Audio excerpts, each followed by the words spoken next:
Hi everyone, it's good to be speaking with you today. My name's Nick. I work as a technical manager in CDP's renewable energy team. I want to share some insights from the most recent RE100 annual report and use those to talk a little bit about some of the work that we did last year to change the RE100 technical criteria. So you'll know now that RE100 is a growing initiative. There's more than 400 member companies operating in more than 175 different markets and consuming more than 420 terawatt hours of electricity every year. That's just behind France's electricity consumption and about 1.5% of global electricity consumption, so a huge initiative.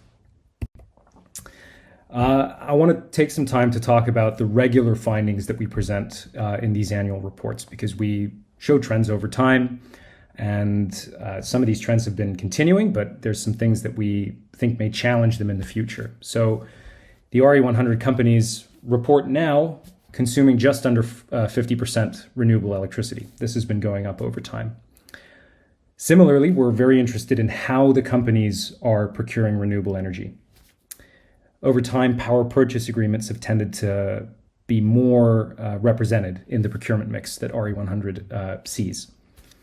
Right now, they deliver about 35% of the renewable electricity that these companies buy.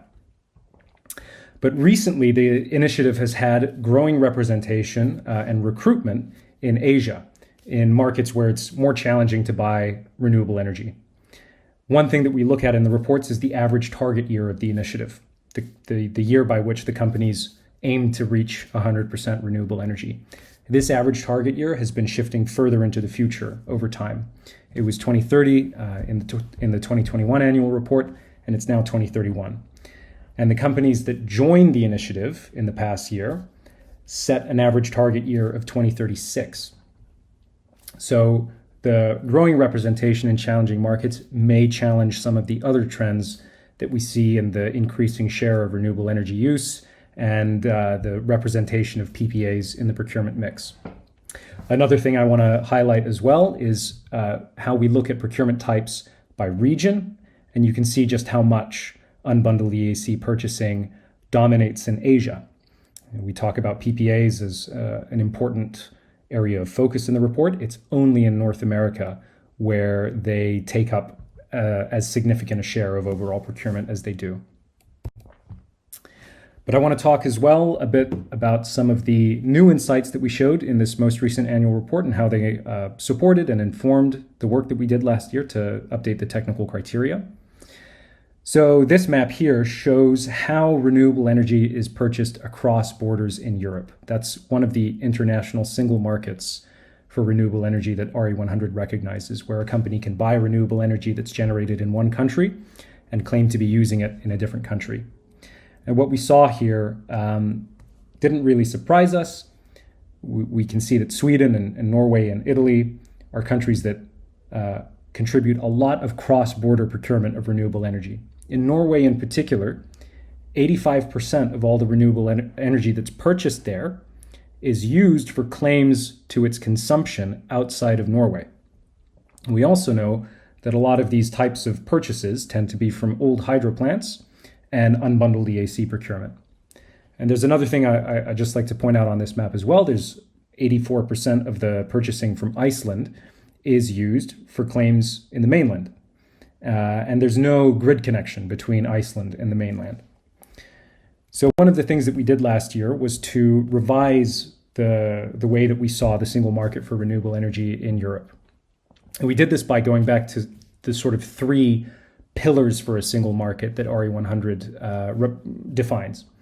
And that's consistent regulation of the electricity sector, consistent accounting of energy attributes. So it means that across borders, utilities and suppliers recognize trade of renewable electricity and that there's consistent accounting of that in place. And of course, physical grid interconnectedness. So we took these three pillars and we implemented them in Europe to say that a single market for renewable energy in Europe is defined by countries that meet all of the three following principles. The countries in the EU single market. It's a member of AIB, which means that it issues EECS guarantees of origin. That's a system which is specifically designed to facilitate cross-border trade of renewable electricity. And lastly, of course, that the countries are all grid connected to each other. So what this means for, in terms of a change for the single market that RE100 used to recognize, for example, Iceland isn't in the single market anymore because it's not grid connected to the mainland. Poland, for example, isn't a member of AIB, so it doesn't have an accounting system in place for its guarantee of origin system that can properly handle cross-border trade. We already have an indication that almost all of the purchasing in Poland, or rather all of the claims in Poland, are based on purchasing in Poland. And we also understand that Poland may in the future join AIB. The next thing I want to talk about is the commissioning dates of the projects that the RE100 companies are buying from.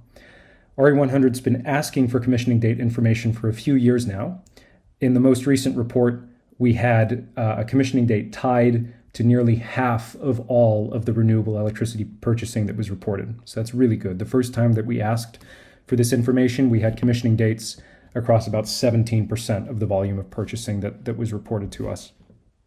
And what we see from this is encouraging.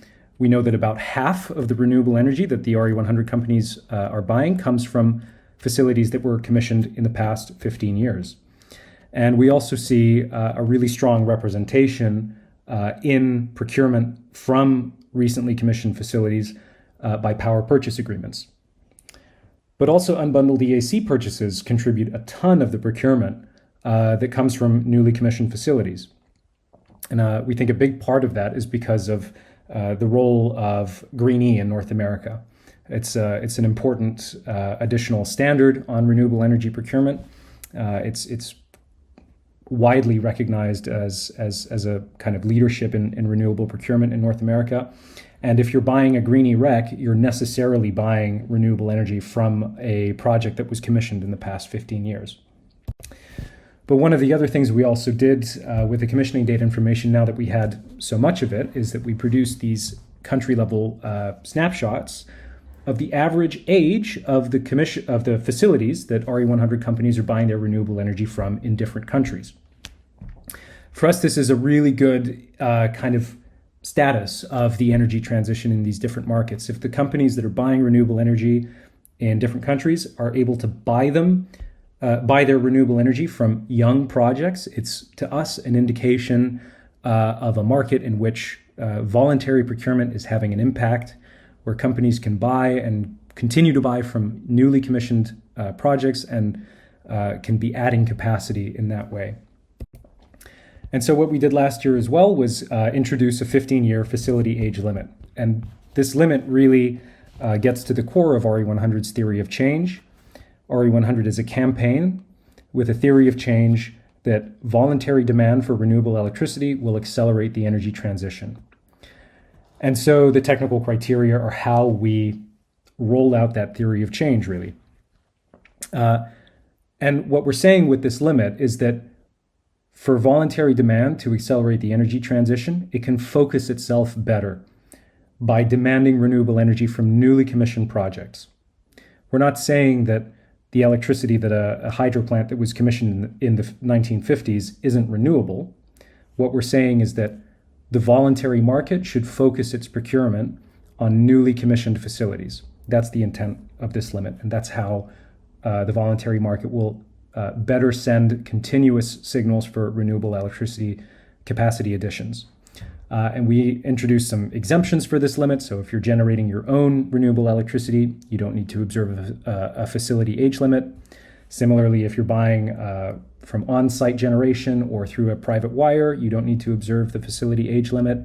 Similarly, if you sign a power purchase agreement or some other kind of project-specific supply arrangement with a newly commissioned facility that you're the original off-taker from, and it's a long-term contract, so beyond 15 years, the contract will be recognized for its lifetime. So that's everything I wanted to share with you today. I hope this was a good look at some of what RE100 showed in its last annual report and the work that we did to change the technical criteria in 2022. Thank you.